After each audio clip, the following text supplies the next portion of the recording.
સુરતના રાંદેર અડાજણ વિસ્તારમાં મિત્ર સાથે ઉભેલા શાહિદ શેખ નામના યુવાન પર ચપ્પુ વડે હુમલો કરવામાં આવ્યો. ઘટનાની વિગત એવી છે કે શાહિદ શેખની ઓફિસ નીચે એક અજાણ્યો શખ્સ જાહેરમાં લોકશંકા કરતો હતો, જેને શાહિદે ઠપકો આપ્યો. આ સામાન્ય વાતમાં ઉશ્કેરાઈ ગયેલા શખ્સે ચપ્પુ કાઢી હુમલો કર્યો અને ત્યાંથી ભાગી છૂટ્યો.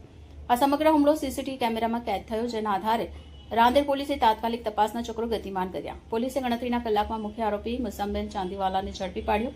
આરોપીને કાયદાનો ડર અને ભાન કરવા માટે સુરત એસઓજી અને રાંદેર પોલીસે સંયુક્ત રીતે આરોપીને ઘટના સ્થળે લઈ જઈ તપાસ હાથ ધરી.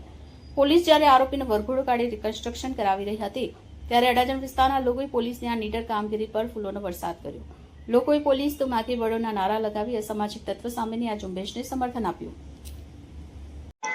આજે 307નો જે આરોપી છે મુસમ્બેન ચાંદીવાલા કે જેને બહુ ખતરનાક રીતે ચપ્પુ મારેલું, એને કાયદાનો પાઠ ભણાવવામાં આવ્યો છે, એનો વરઘોડો કાઢવામાં આવ્યો છે અને એને શીખ આપવામાં આવી છે કે જો ભવિષ્યમાં પણ કાયદામાં રહીશ તો ફાયદામાં રહેશો, અને બીજા પણ જે આવા લુખ્ખા તત્વો છે એને શીખ છે કે જો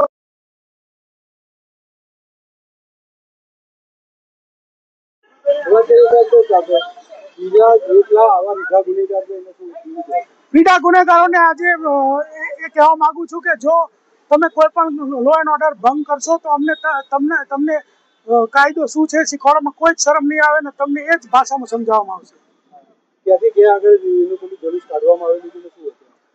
શીતલ 4 રસ્તાથી જે જગ્યા છે જ્યાં બનાવવાની જગ્યા છે ત્યાં એનો વરઘોડો કાઢવામાં આવ્યો હતો. લોકો જે છે આવા લુખ્ખાઓને આવી કાર્યવાહી થતા લોકોને આજે ખુશી વ્યક્ત કરી.